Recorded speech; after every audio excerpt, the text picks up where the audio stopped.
धर्मांतरित लोगों को अनुसूचित जनजाति की सूची से बाहर करने की मांग को लेकर अखिल भारतीय जनजाति सुरक्षा मंच ने ओपन थिएटर में एक आम सभा का आयोजन किया।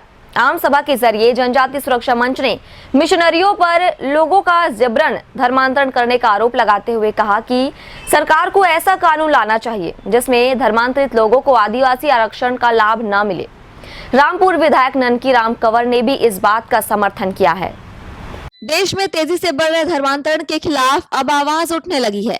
अखिल भारतीय जनजाति सुरक्षा मंच ने पूरे देश में जन जागरण अभियान चलाकर लोगों को जागरूक करने का काम किया है।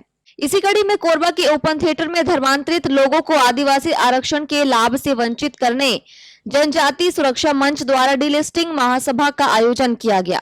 इस महासभा में रामपुर विधायक ननकी राम कंवर मुख्य रूप से मौजूद रहे।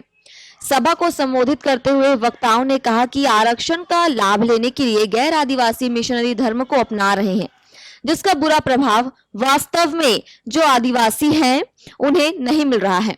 इस बात को लेकर संगठन के संयोजक कार्तिक उरांव ने लोकसभा के साथ ही सरकार के समक्ष आवाज उठाई थी, लेकिन मांग पूरी होती उससे पहले ही उनका निधन हो गया।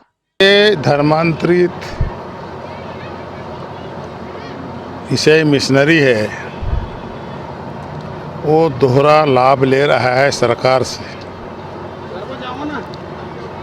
और धर्मांतरित होने के बाद जो मूल परंपरा है, जो रूढ़ी है, उससे अलग हो गया तो उसको आदिवासी का लाभ लेने का अधिकार नहीं है। और इस विषय को कार्तिक उरांव जी ने लोकसभा में और सरकार के सामने रखा था। हम सबका दुर्भाग्य है कि उनका असामयिक निधन हुआ, उसके कारण वो विषय रह गया था। अखिल भारतीय जनजाति सुरक्षा मंच इस काम को पूरा करने के लिए जगह जगह पर पूरे देश के अंदर जन जागरण का काम कर रहा है और जो धर्मांतरित लोग हैं उनका आरक्षण को समाप्त करें, यह हमारा मेन विषय है। डीलिस्टिंग महासभा में उठाई गई आवाज का रामपुर विधायक ननकी राम कंवर ने भी समर्थन किया है। उन्होंने इस संबंध में सरकार से कानून बनाने की भी मांग की है।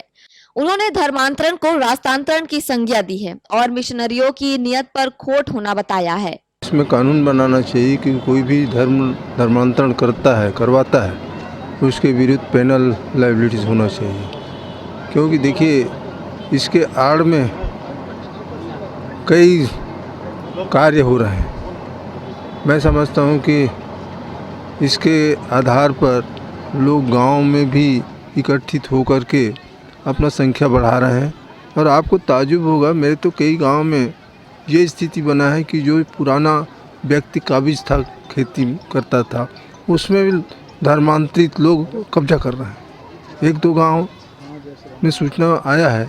तो इस तरह से ये गलत कार्य भी करने में नहीं चूक रहे हैं। और जैसे मैंने कहा है अभी कि ये धर्मांतरण नहीं राष्ट्रांतरण है। ये अपनी संख्या बढ़ाना चाहते हैं। क्यों बढ़ाना चाहते हैं?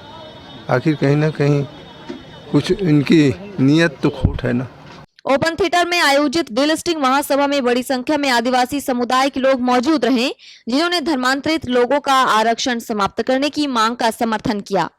ग्रैंड एशिया न्यूज के लिए रामेश्वर साहू के साथ अविनाश प्रसाद की रिपोर्ट।